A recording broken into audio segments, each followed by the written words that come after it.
It's Just Business with Steve Thomas and your host, Chris Larry.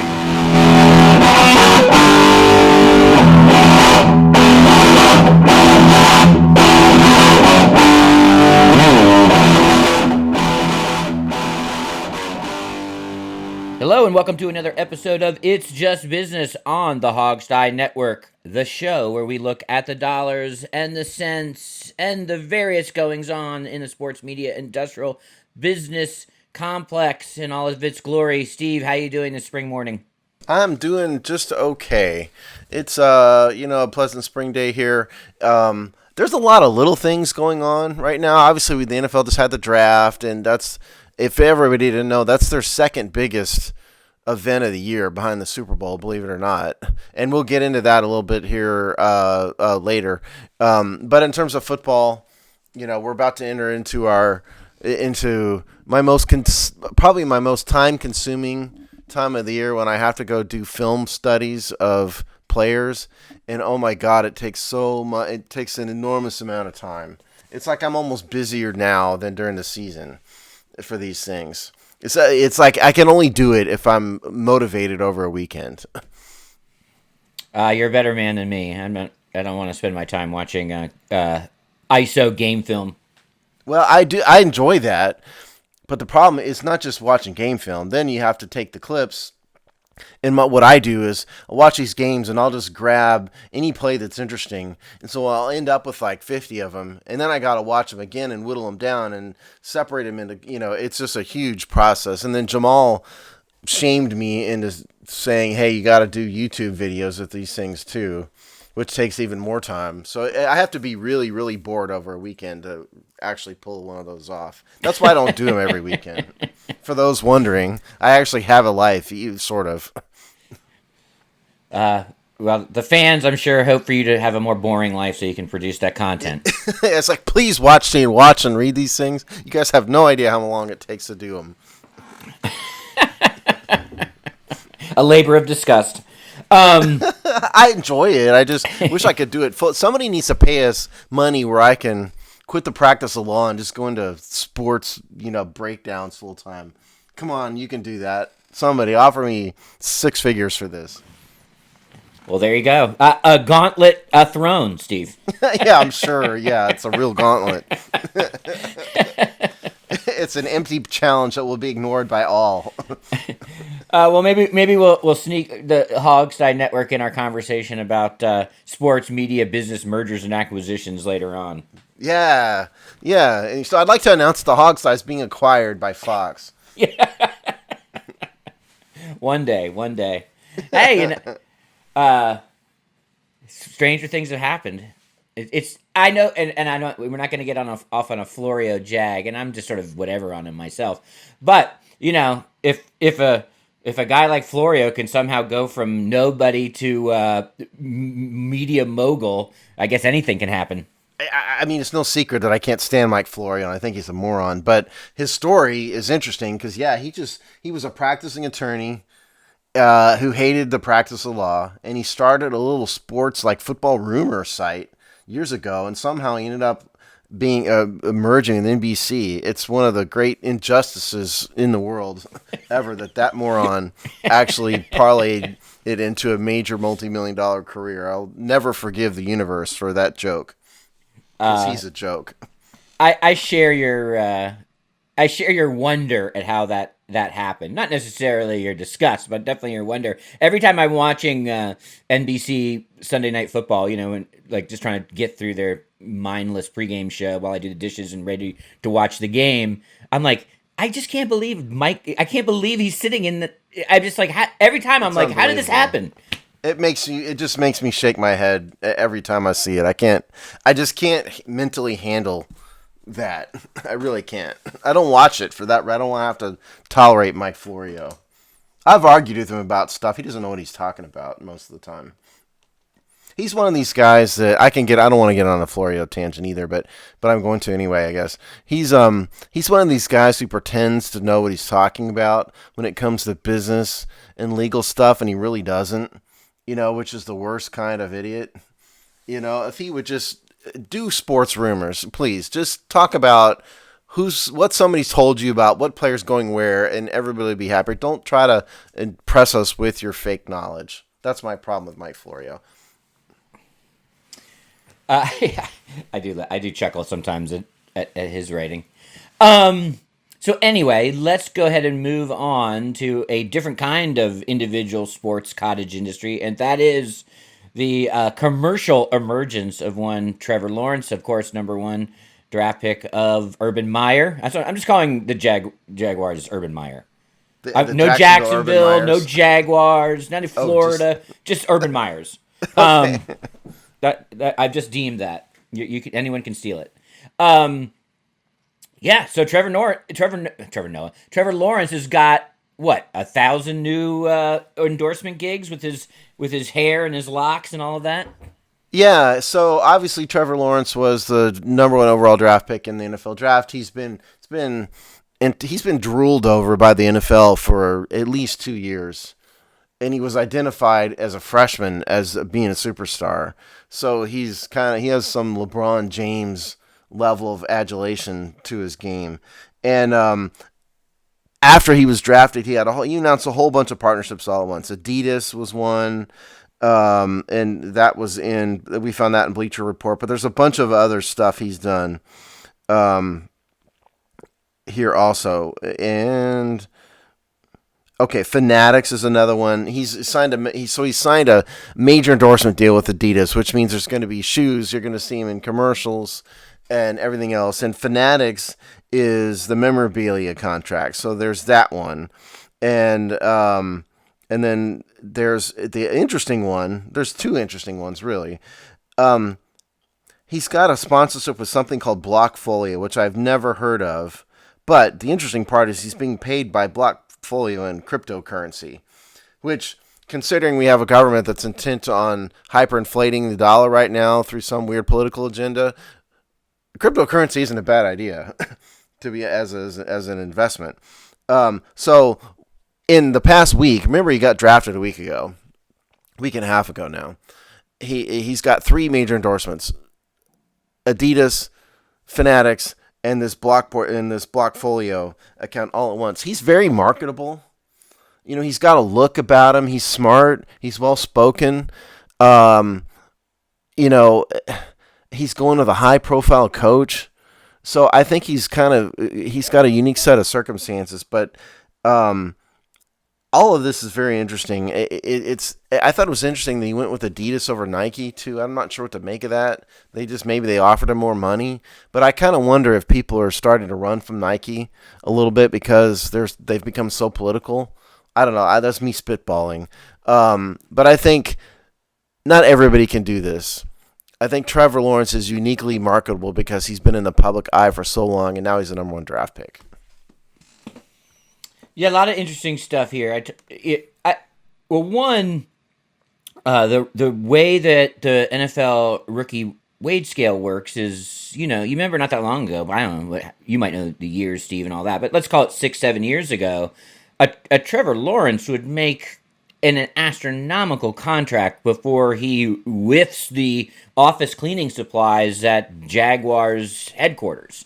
So, and the rookie wage scale and the newer CBAs and whatnot did away with that, or put limits on that. It was two CBAs ago. Okay, let me stop you right there real fast. So what Chris is talking about is years ago there was no rookie salary pool, and so you have the Trevor Lawrence. I think the last one, who was the quarterback from Oklahoma, Mark Sanchez might have been the last one that benefited from this before it switched over.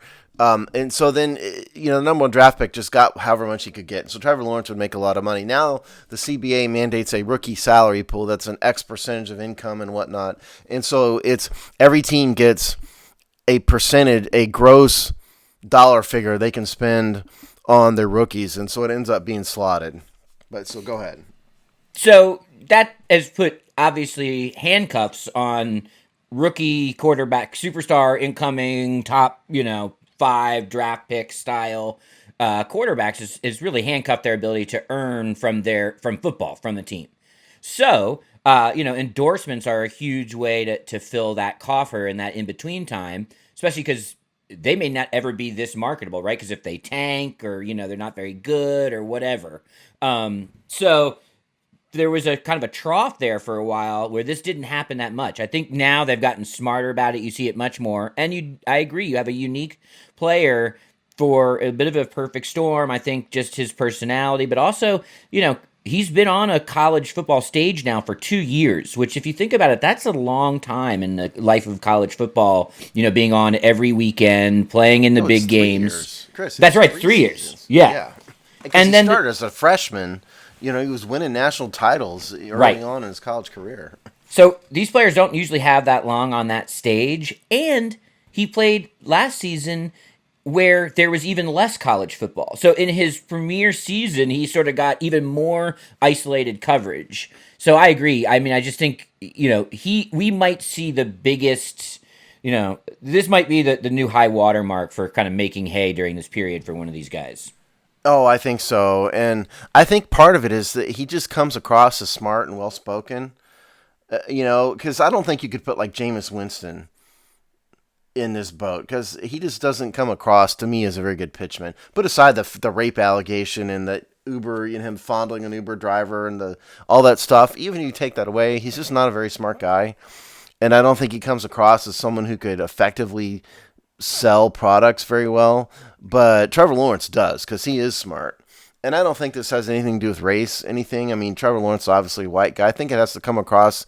It's because he's well-spoken and he presents well, and people in businesses and the buying public like that. So, yeah, he's striking while the iron's hot, because like you said, he could tank.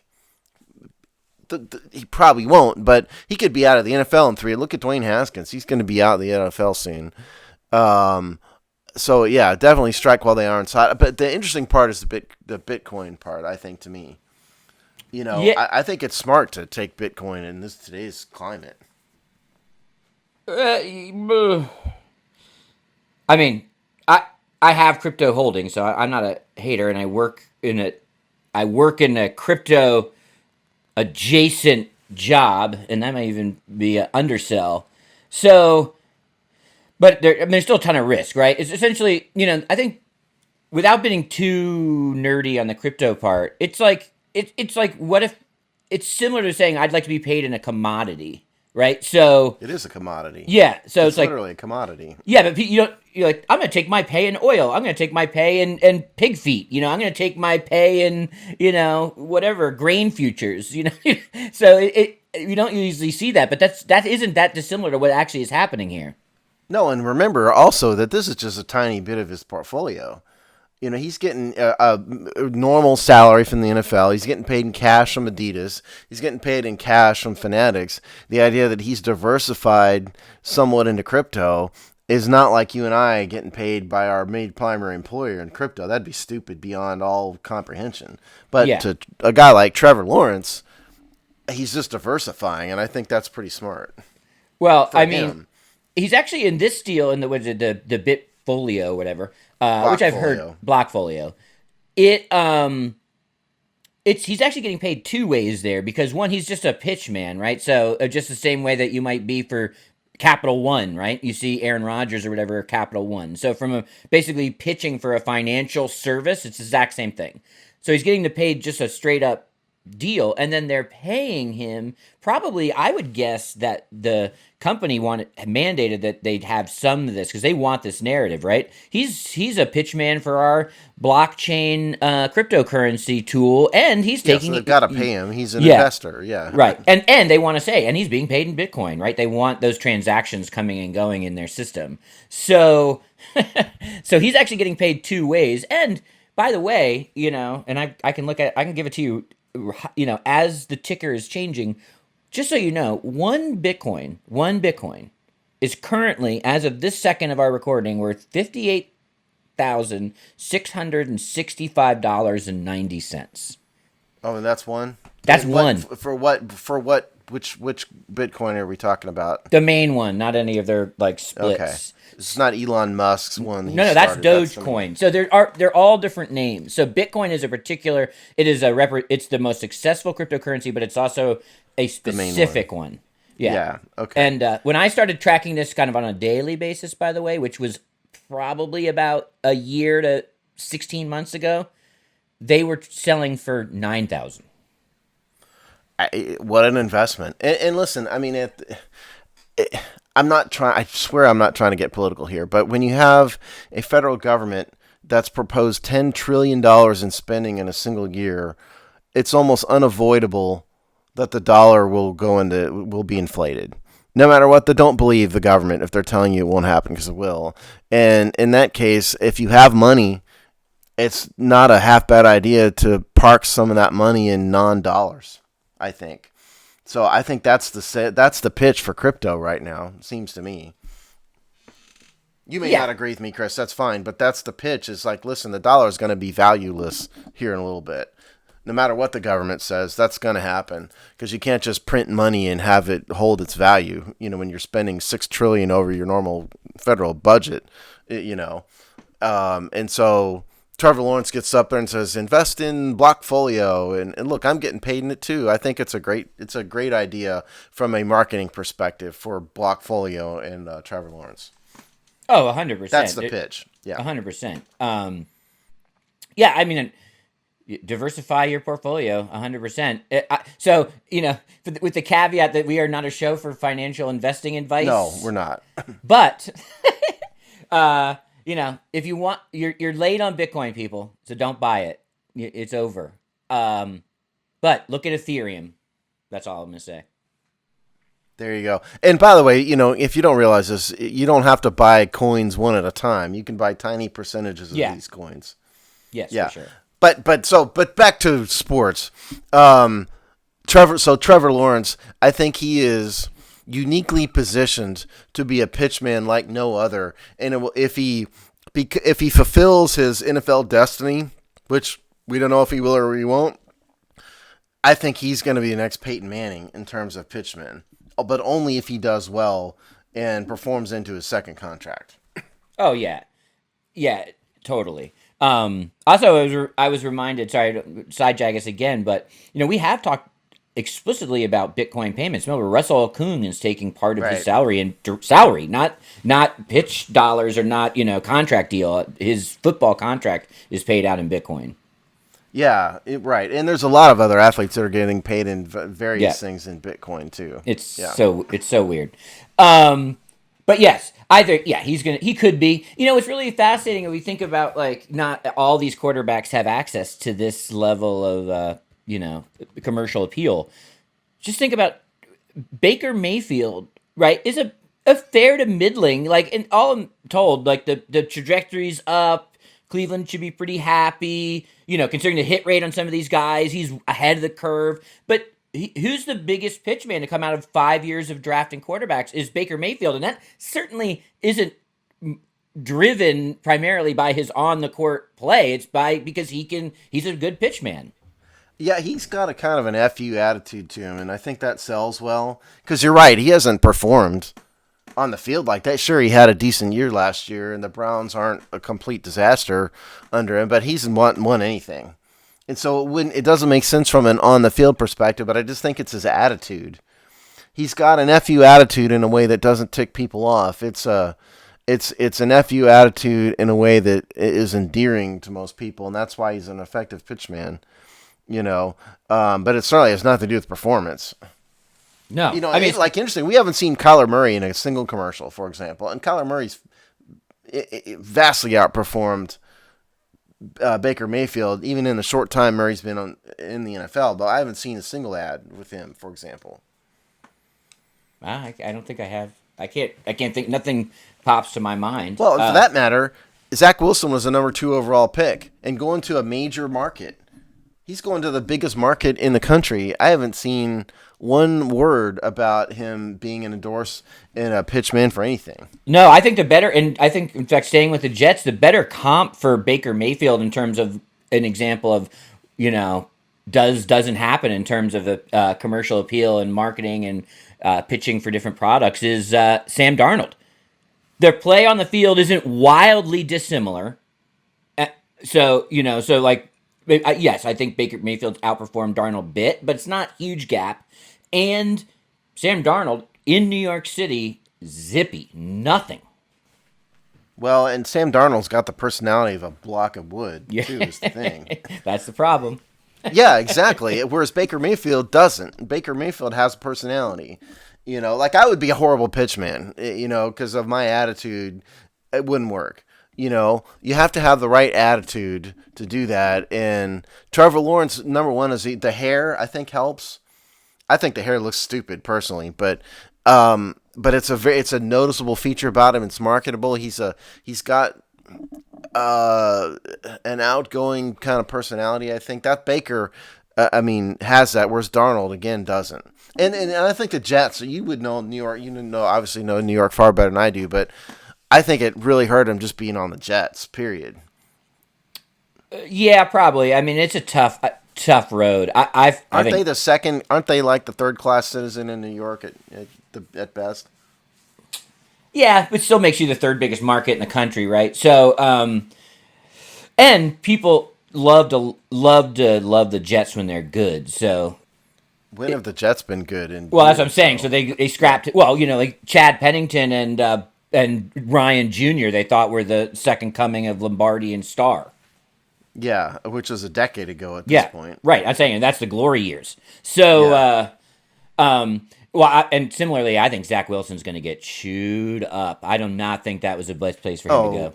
oh yeah. I would have rather gone back to school than being drafted as a quarterback by the Jets. Yeah, especially with his. Yeah, I think there's He's guys got money. His family has money. He doesn't need it. He didn't. He's not one of these guys that's from negative economic circumstances at all. He could have afforded to sit another year at BYU for sure. But New York hates Daniel Jones so much that if he can be a little, he'll he'll own the back page. But anyway, enough New York sports. So yeah, Trevor Lawrence will be fine. Great. And one of the reasons he might be fine, or maybe one of the reasons why the maybe he added a couple $100,000 to these contracts, is that a lot of people watch the NFL draft. So a lot of people saw him enter the league as the top dog. Especially given the media trends plus the pandemic, the ratings for the NFL draft, while shouldn't surprise me, still surprised me. It surprised me how good it was. Let's say it like that. So we do have a story. If you're a subscriber to The Athletic, which we're going to get to here in a minute, The Athletic has this. This is Bill Shea, dated May 4th. Big NFL Draft Kentucky Derby audiences signal sports TV viewership recovery. So here's the scoop on NFL draft ratings. Okay. Thursday, the first round, averaged 12.52 million viewers across all platforms, meaning ESPN, ABC, NFL Network combined. And if for those wondering, ESPN was number one, ABC number two, NFL Network number three. And I think that's the exact opposite of who you should be watching, because I think the coverage is much better on NFL Network. But regardless, now that's the second highest ever in draft history, behind, amazingly, last year. Remember, last year was where Uncle Roger was broadcasting from his chair in his basement and all that stuff. That was the draft record, believe it or not.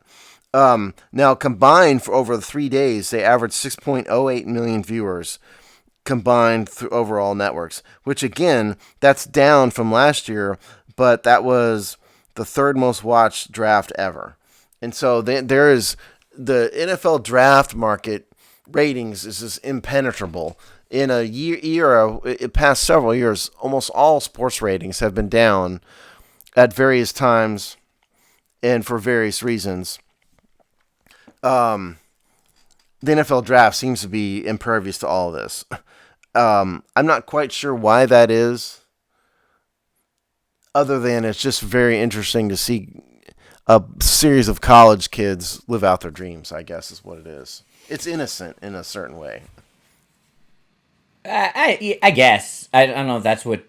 I think it's just Well, don't you love to see, like, John Smith gets drafted and he's in his living room and his parents are there in tears and the girlfriend, and everybody loves to see that.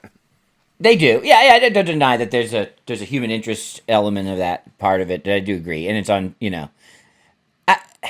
I guess I just think too much of how much of a false promise that might be. So I mean, my personal cynicism, it blocks myself from enjoying those moments. I don't deny that that probably is a reason many people enjoy it. But I think that, well, one, this has been a, what's really funny about the NFL draft is a product they've actually nurtured for 30 years. I mean, you can kind of chart its growth as a thing. I mean, if you want them, just go read Mel Kiper's Wikipedia page. You know, that's all you need. And you can see how the draft as an industry, as a product, as a brand. So this is no flash in the pan. I mean, this is decades in the making. And things that are decades in the making usually have staying power and, you know, and are pretty smart. So that's a really interesting part of it here. This to me is just that, you know, it's like, of course, the NFL draft. They've invested heavily in making it a thing for a long time. I'm not really a fan of Mel Kiper. I think he's sort of one step from Mike Florio. Mike Florio being the benchmark for awful in broadcasting. I mean, Mel Kiper doesn't really know what he's talking about. He's just up there babbling. But he created, to his credit, a cottage industry all by himself. If you go back 30 years, Kiper's the one that started talking about the draft. It was Kiper was the first one, and you're right. If you kind of sort of chart it over the years, it's built up and it's built up, and then he started having a couple competitors, and now everybody does it. Now you have, you know, the idiots who run the hogsty talking about the draft, and you know, all of that. So yeah, I think it has built up, and the NFL has marketed it beautifully. They've marketed it beautifully. Like I already said, it's the second biggest event on the NFL calendar. So they make a lot of money now. That's why it's now on Thursday primetime, by the way. In case anybody was wondering, it's on Thursday primetime because they make huge ratings. Was it you, Chris?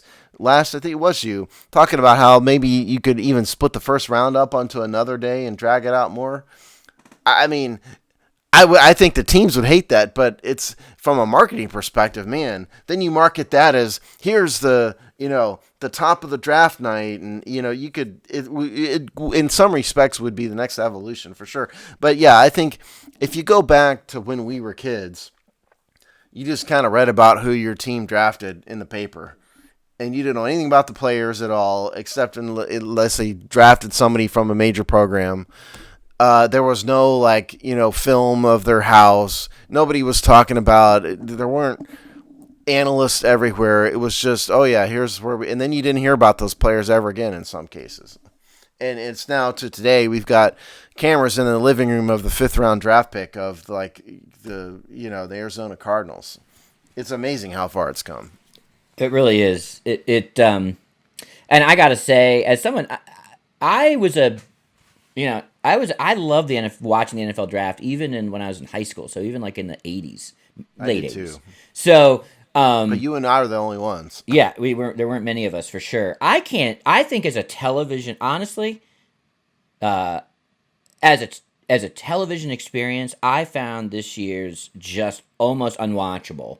And I didn't watch much. I didn't watch NFL Network, and I would assume I probably would have enjoyed it more. But it wasn't just ESPN. I don't want to see Kings of Leon. I don't want to see it in a wet stadium. You couldn't hear anything. There was like 5 things competing. I don't know what. The ESPN should fire all the sound engineers they had producing that show. NFL Network didn't have that problem. I should have switched over because and I was like, who cares? The stupid chair. I'll say this. I vastly preferred last year's Zoom draft as a television experience. Did you? I thought the chair was dumb. You know, I didn't really understand. The chair was a gimmick that should have gone away after. Oh, it was horrible on the stage. Yeah, it was so dumb. There was no point to it. They didn't do anything. The person was just sitting there. Yeah, I assumed like Goodell would talk to him or something. He didn't even do that. The person sitting there like just weird, out of place. Yeah, it's totally. Like, you know, the drunk uncle at your fancy wedding, and here's the, you know, that's what it was. So yeah, I definitely agree. The chair was just a bust. The Zoom thing did have appeal. I don't like seeing the players. I'd much rather see the players on Zoom in their living room than I would sitting at a fancy table and walking out like a rock star. That doesn't do anything for me. I think from a marketing perspective, it's more interesting to see them at their homes. or at half of them are at Airbnbs, obviously. But to see them with their families, I think, is definitely more interesting. Part of this article, the part that surprised me, this article is also about the Kentucky Derby, the Bill Shea article. Um, the Derby did unbelievable, 15.7 million viewers at the time of the race because it's a 2-hour broadcast. That boggled my mind. They beat night one of the NFL draft. Last year the Derby got slaughtered, if I recall, in the ratings. It was in September, and it was against a bunch of other competition. I personally love the Derby. This is the first year I haven't seen it in many years. It was because I've got to cover the draft for the Hogstye and all that, and I have no idea why the Derby did so well. Thoughts? Well, one, I think one of the reasons it freaked people out that the ratings on the Derby dipped so bad was because it's a little bit of a, to excuse the turn of phrase, an iron horse in terms of its longevity, its ratings power, its cultural, unintended, its cultural cachet. So something that is pretty unsinkable, like the Derby, takes a huge hit. So I think its rebound is similarly interesting. It is a bellwether. It is a canary in the coal mine. All the cliches. So I think so. There's a lot of happiness to see that start to return to norm. We don't have that many monoculture type things, and I think the Kentucky Derby transcends sports to a large degree. A lot of people that don't watch a lick of sports will turn on the Kentucky Derby. So I think it's a sign of health, or at least they're interpreting it as a sign of health here. And I think, as the article points out, and I think it's just very obvious, it's like when something's like that, it's rhythm in the calendar is also important, right? So no one wants to watch the Masters in November. Nobody wants to watch the Kentucky Derby in September. First weekend in May, Kentucky Derby. These things are if it's that culturally ingrained, then so is when on the calendar and how people watch it is that connected to it. And I think that probably is the biggest reason for the dip and the rebound. Yeah, and I think this doesn't interest me personally, but I think the celebrity culture that goes along with the Derby can only help. You have the Hollywood people in the funny hats, and they're there, and there's a segment of society that doesn't care about horse racing but cares about that. Again, that's not really me personally, but I think that helps it a lot. And then there's the mystique around the Triple Crown that they had 2 winners recently, but before that nobody had won the Triple Crown for 40 years. Something like that since the mid-'70s. So there's that. But yeah, the article that we're talking about, if you want to read it, presents these 2 items as sort of a return to normalcy in sports. And I would assume last year, I don't remember, but I would assume last year the Derby had no crowd. I would assume. And that's just not appealing to the public at all. So yeah, I think there is a return to normalcy part of that people very much welcome, including me. Because, the article mentions the Oscars. In this same article, it talks about how the Oscars ratings tanked. And yeah, I think there's some, go woke, go broke quality to the Oscars. But the other problem with the Oscars is that when they keep insisting on nominating films that nobody's ever heard of, nobody cares. Nobody cares. If 5 people have seen all these movies, nobody's going to watch a big award show about it. And so that's part of the Oscars problem. Whereas the draft, everybody's heard of Trevor Lawrence. Everybody wants to know about him and about where everybody's going to go. The Derby has got other factors. Whereas the Oscars, yes, they're preaching about politics, which turns off half the people, but they're also nominating movies that nobody cares about at all. So that's, I think, why the Oscars tank. And that's what the article is also talking about. Yeah, it definitely uses that as a, the opposite. flip side of the coin. Yeah. Yeah. The that's super interesting, and they just cratered. I mean, people have been talking about the downturn in ratings generally, and the Oscars has been a downward trend part of that story for going on about 5 years. But last year to this year, it went, I think, from 26 million to 9 million. I mean, that. So I think it was 9.8 was, I think, the final. Yeah. So the bottom fell out of it's like building a wine cellar and then having that wine cellar collapse and go deeper. Yeah, because understand that in prior at the top of it, they were getting 40 million Yeah. at their So, peak. and they were whining at about 25 million just 2 years ago. So, yeah. Yeah, there's a lot of things wrapped up in that. I mean, they've been doing political, Marlon Brando sent a Native American woman to give a speech. So they've been doing politics at the Oscars for Yeah, 40 yes, they years. have, but it used to be they were nominating movies that people cared about for the most part. No, Number I one, don't and disagree with that. yeah, and number two, I think the politics part has gotten a lot more prevalent in Hollywood, and I'm not here to debate it because you all know Chris's position, my position already, but I think it's gotten a lot more prevalent, and people on my side of the aisle really hate Hollywood now. And whereas I used to tune into the Oscars to see at least who won Best Picture and everything, I would never watch it now just because I can't stand any of it. And so that's part of it. See, I couldn't even tell you in the other again, there's the movies. I couldn't even tell you what movie won. I didn't even notice what movie won Best Picture because I looked at the list. I had not even heard of any of them but one. I think I'd heard of one of like the 6 or 7, and that was it. And nobody cares. If you're trying to sell a TV show, you got to put a product out that one doesn't piss half the country off, and two, it's something that people want to watch.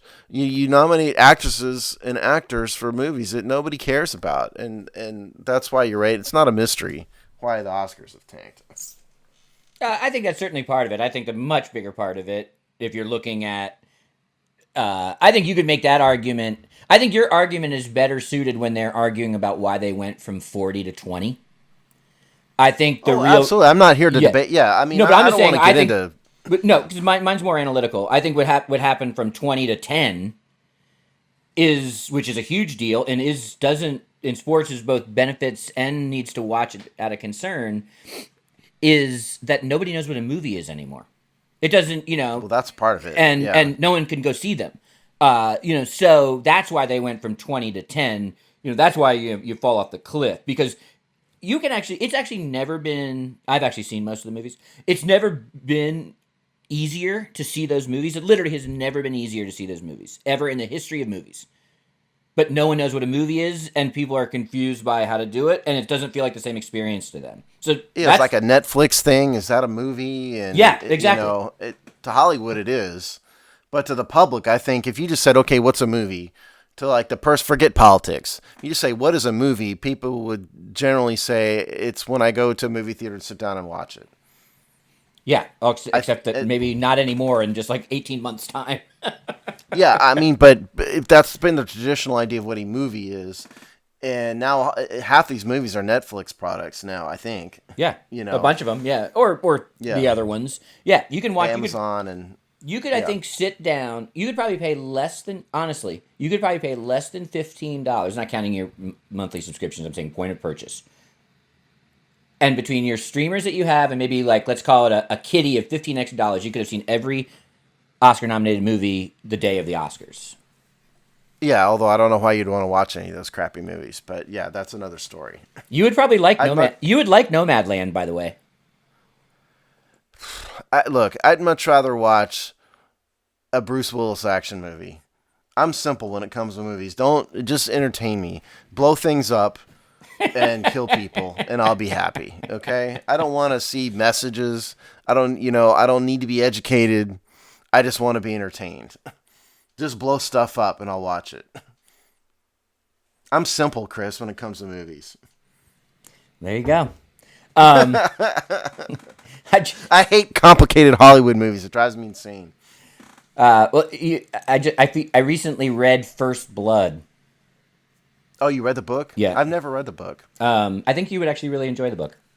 I'm sure I've been meaning to read it. I just haven't gotten around to it. Yeah. So, because it's not the same as the movie, is what I understand. There's significant differences, but it's not that dissimilar of the essential story. But the one thing I will tell you is that the body count, speaking of blowing things up and killing people, the body count in the book is maybe like 25x the movie. Oh, really? Rambo kills a crap ton more people. I won't have to sit. I've been meaning to read it forever. I'll have to sit down and read it. Well, there you go. So maybe we'll do a first. We'll do a First Blood book club. Yeah, we can do another podcast. By all means, I need another podcast to do.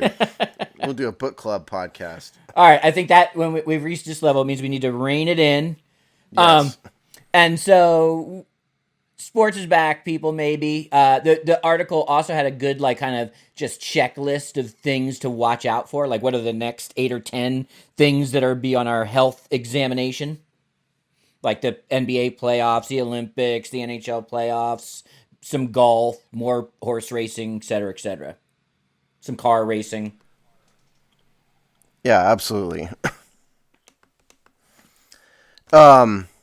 Okay. You want to move on here? So I'm trying to open the thing you sent me, Chris, and I can't. It won't open. All right. But there's been some major shifts this week in the landscape of sports media. Two things have happened.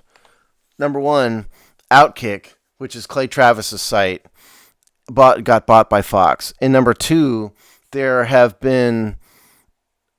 are reports about the struggles of the Athletic. And let's start with the struggles of the Athletic. And Chris's story that he's trying to send me that I can't open is from the Wall Street Journal. The Hill had one. Outkick actually had a story about this. You can find it there. But here's the problem. So the Athletic was created with a business model that is strictly subscription only. There's no ads anywhere on this thing. And yet they went out and they blew out spending and hired every great writer they could find. And they had a bunch of rounds of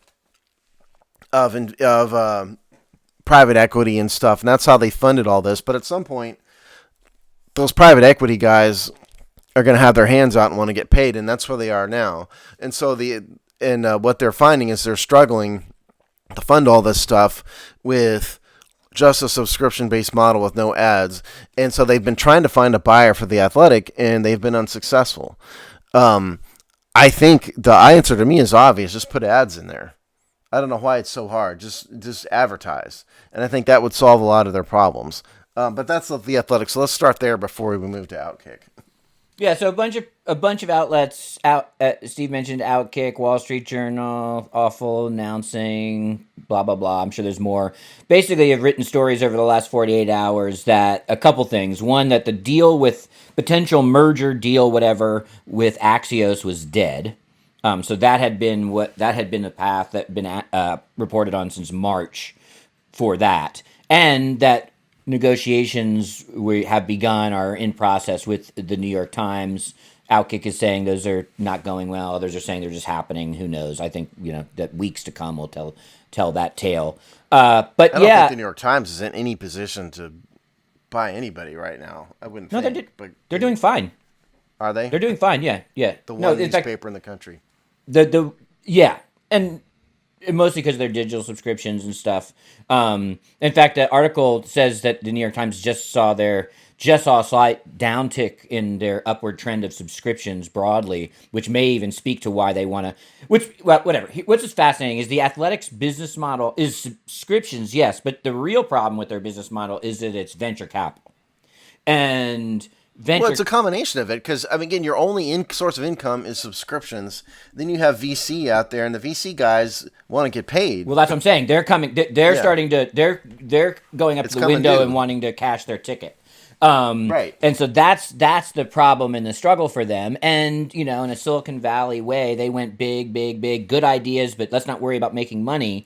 And now they have to worry about making money, and the subscription revenue is just, is being dwarfed by the burn rate of their investment on what they built. I mean, it's huge staff, and the thing that was their differentiator was we're going to replace local news, right? Which means that's the reason that stuff is sinking is because it's cumbersome, it's expensive, et cetera, et cetera. So they essentially took on all of that responsibility to some degree and all those costs, and now they're trying to balance their bottom line. I think you're going to just be another Silicon Valley bust story here within 2 to 3 years, unfortunately, because I like their product.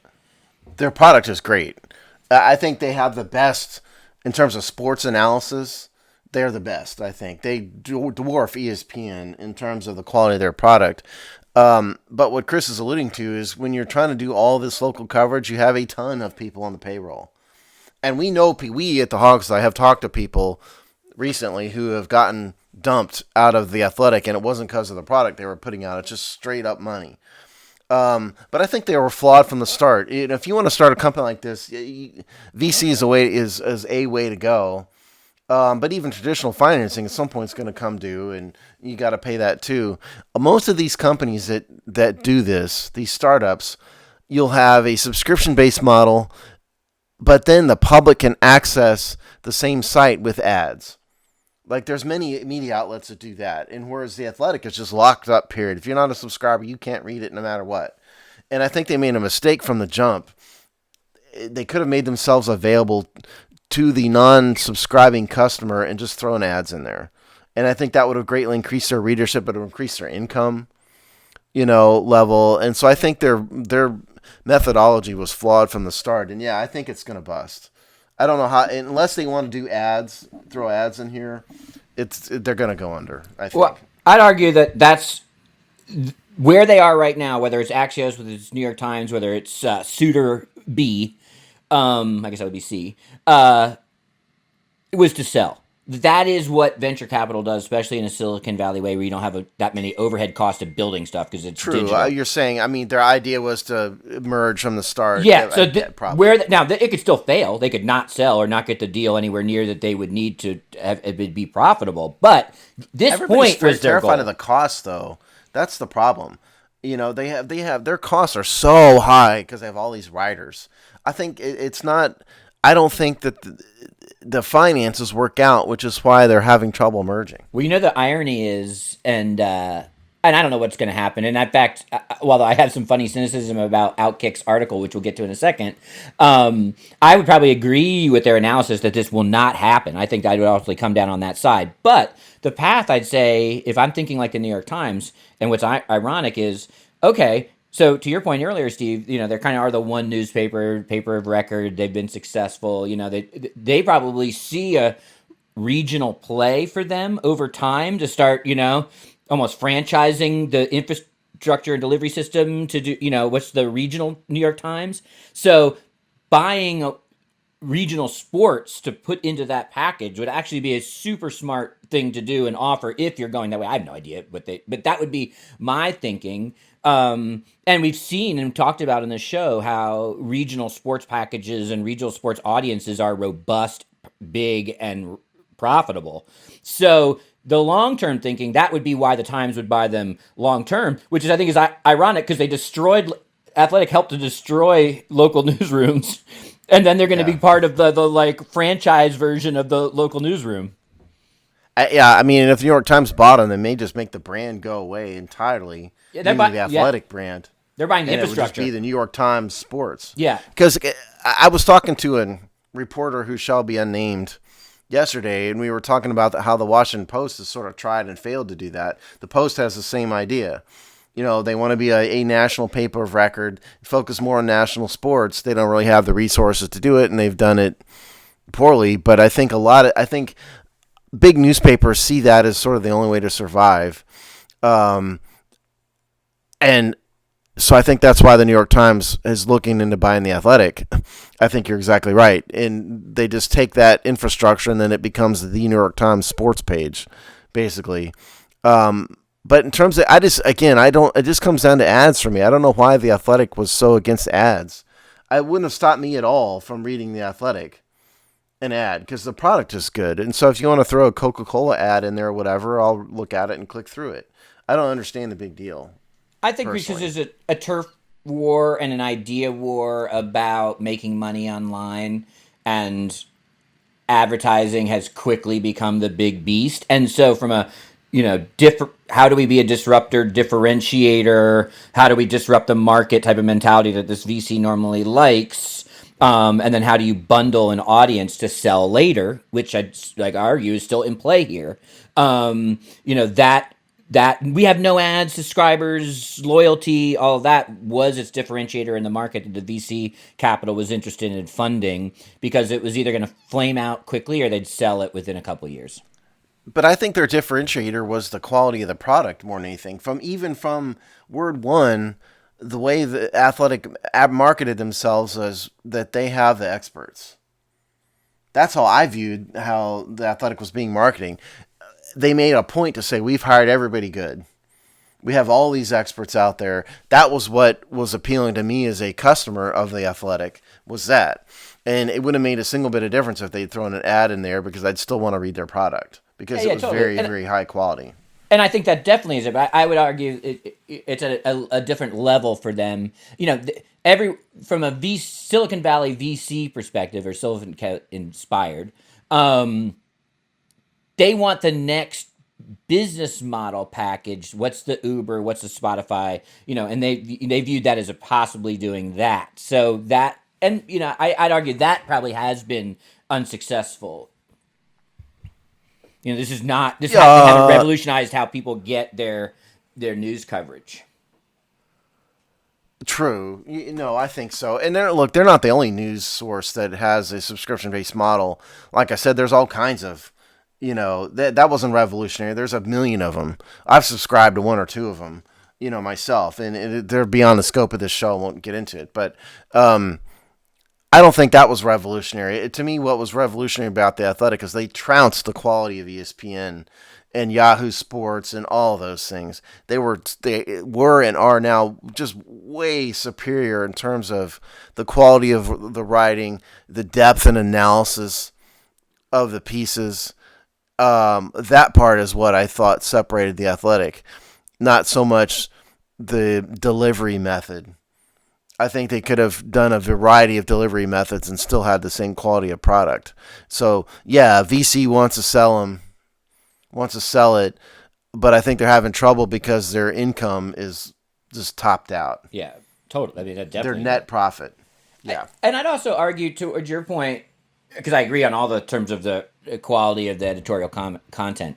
I'd argue that within that, it's too smart, right? Often, you think so? Yeah, I think so. And I don't mean this. I'm not saying, the average viewer's dumb, whatever. I'm not really going that deep. But I would argue, just think of anything that, especially if you're interested in something and you think it's whatever commentary on it at the top of the food chain in terms of like good analysis or entertainment value, or whatever, usually isn't mass popular appeal, right? Those things usually, the same thing that would interest you personally, Steve, because of its quality of its coverage about things you care about, would make it sort of too smart for whole swaths of a more average viewer. And I think to some degree that happens. I have a very big brain compared to the rest of the world. Well, I set you up there, but you know what I mean. It's actually too in depth. It's too analytical. It's too nerdy. Yeah, no, that may be true, and without sounding too elitist, I think the world, generally speaking, has a very short attention span. Particularly today. There's a reason why TikTok is so popular. Okay, it's not. It's a bunch of inane stupidity, but it's short. It's entertaining. The videos last a minute or whatever at most. In today's pop culture world, people like short, and they don't like in depth, and they like flashy, short and flashy, and the Athletic is the opposite of all of that. So I think you do have a point. It may be too not for people like us who want to read that stuff, and to be perfectly frank, we're probably more intellectually oriented than sort of the public at large, without trying to sound too arrogant about it. So yeah, I would like that stuff, but I think your average 15-year-old is never going to read it. Yeah, I mean, in some ways, The Athletic is struggling the same way the sporting news struggled and struggling, the same way Sports Illustrated has struggled and struggling, and the same way, by the way, local newsrooms. Sports Illustrated has the same problem. Yeah, because I've been a subscriber to Sports Illustrated since I was a kid, and it's been slowly dying. They've never been a flashy pop, 2-line article. They get in depth. Their stories are deep analysis. And yeah, that doesn't appeal to everybody. And as a matter of fact, Chris, I don't know if you knew this, just this year, Sports Illustrated has gone down from a weekly publication to a monthly publication. Yeah, I did know that. So yeah. Lots going on there. I think they ultimately will get a deal somewhere. It may not be the deal they want, but I would be. They have built enough quality stuff in there. I think they're a valuable enough asset that they'll get it figured out at that top level here over the next 6 months. Hopefully, it's not the New York Times, so I don't want to have to subscribe to the New York Times. Um, so interesting. I was chuckling at the Outkick article just because it was much more uh, pessimistic about the New York Times deal. But Yeah. this is they are virtually, and literally competitors against each other in terms of eyeballs, attention, and dollars on digital sports content. So. And they had their own exciting news as they've linked a deal with Fox overall, right? Well, obviously can be on Fox Sports, Fox but Corporation. yeah, Yeah. Fox Corp, News Corp. Um, Super fascinating, and I think super fascinating when you kind of compare and contrast why one is of high value and the other is a little bit of a big beast you have to really consider buying. Well, Outkick is the polar opposite of the Athletic completely. They don't do in-depth analysis of anything. Outkick is Clay Travis. Clay Travis's mouth basically is Outkick plus a bunch of people nobody's ever heard of. They don't. They have very low costs. He's not paying anybody big money. Jason Whitlock just left. He was their only big money guy, and he's gone. That guy And so doesn't what stay out the appeal anywhere of that. longer than 6 months.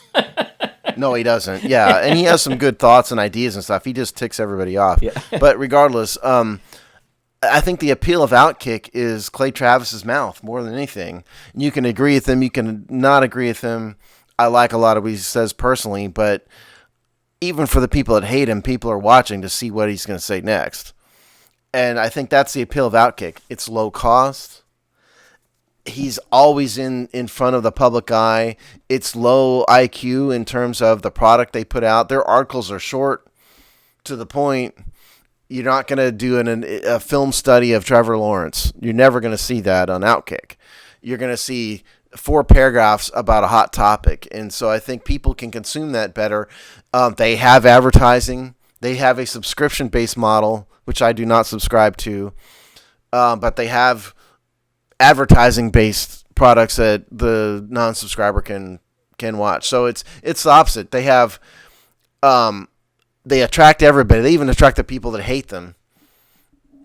Um, and it's very low cost. And so in that respect, they got a deal much easier than the Athletic did. Yeah, no, I totally agree with that business analysis. I think a couple things are 100% right. One is kind of what we were just talking about. Opinion sells better than news slash analysis. No, that's not up for debate. So it does better in our current media marketplace. And I'd actually argue it's always done better. If you go and look at the history of newspapers, this idea of objective journalism is a relatively new and relatively short-lived phenomenon in U.S. history, let alone global history. So that's just sort of funny, but we know that opinions sell, and when you combine that with what you said, the astronomically low overhead, I mean, that's business class 101. What does the market want? And are your margins the lowest you can make them? I mean, that's how you make money. He's paying a bunch of like 20 somethings to, Yeah. as the support for the product. And Clay Travis is literally the only high price, high profile person involved in the site. And also, let's be honest, again, I'm not trying to get political here, but Clay Travis fills a niche Yeah, there's a that market. is fairly rare in sports media. He's not a conservative guy. The myth, he's talked about how he voted for Barack Obama twice. I mean, he's more of a libertarian from a political standpoint, but he said a lot of things that appeal to a certain segment of society that not really anybody else in sports media is saying right now. And so he's got that appeal. He's very, very irreverent, I guess, about some things, and his style appeals to people, and he fills a market space. That's a big part of it. He's filling a market space. I like him, and a lot of people who believe things like that I believe like him, because he's the only one saying what's in our heads. You've got a ton of people on the other side of the market saying a lot of things. There's nothing unique about that because everybody in sports is saying it, and I'm being hyperbolic about it. But very few people, if any, are saying what Clay Travis says. So he's positioned himself as kind of the Lone Ranger in the wilderness a little bit, I think. Yes, he understood his market position for sure. Because I don't even think he believes half of what he says. He just knows that it sells. Oh yeah, yeah. I mean, I'm not here to judge one way or the other on that. I would, That's you know, not our but show. Yeah. yeah. Well, I just mean I don't know what's in his head, right? That's more what I mean. I'm saying it was an acute, specific, and well executed knowledge of where you could build a market and where there was market opportunity. So there's no, it is a Harvard Business Review case study for sure. Absolutely. Because, like I said, to summarize this, we have The Athletic, which is, in Chris's words, which I agree with, very nerdy, extremely high cost. They've just got an enormous number of employees. And it doesn't appeal to the sort of pop culture aspect of society, where it would appeal to people like you and I who want in-depth analysis. Whereas Outkick, extremely low cost. It's nothing but quick hit things, and it's opinion based. And so it's two totally different sides of the aisle. One easily sells, one's about to tank. And that to me is the problem. And the problem is that the ecosystem can't support both. You need both, right? And so the thing that's concerning is not that even we need both. They can outperform each other to some degree, whatever. But if one, and we're seeing this not obviously unique to sports or sports media, but when one is wildly successful and one can barely survive, that's where you get into problems. And so why can't both survive? And it's like, why can't we all be friends? Right? I'm not saying it from that level, but you'd hope that we would have. And there's such chaos in these business models and media broadly that we don't know how some of this is going to shake out. But all of us should be crossing our fingers that there's room for, not necessarily the Athletic, the brand, but the Athletic, the long read style reporting. The concept. Yeah. We have to absolutely. have both. Absolutely. I think so. Absolutely. So we'll see. So everyone's rooting for the Athletic and, or we're definitely rooting for those writers. I mean, I feel bad for these writers that thought, and they still to some degree. I mean, but the same problems that were catching up with them at the, at their local newspaper, still there. Yeah. Yeah, I agree. All We've run out of time. We've run out of time.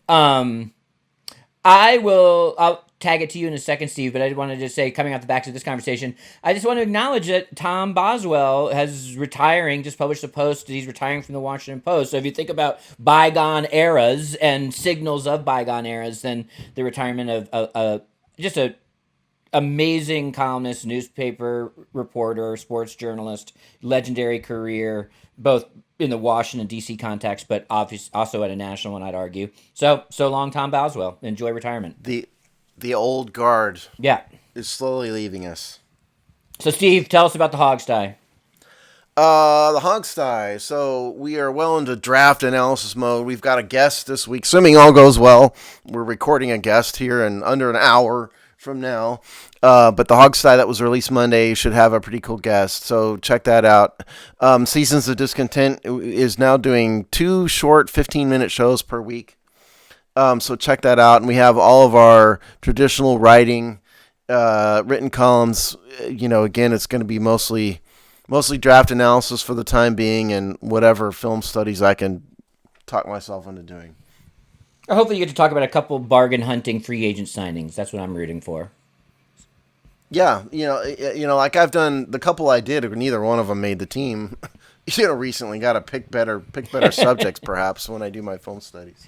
Well, there you go. So everyone give Steve positive thoughts on his film studies. And we will see you in 2 weeks.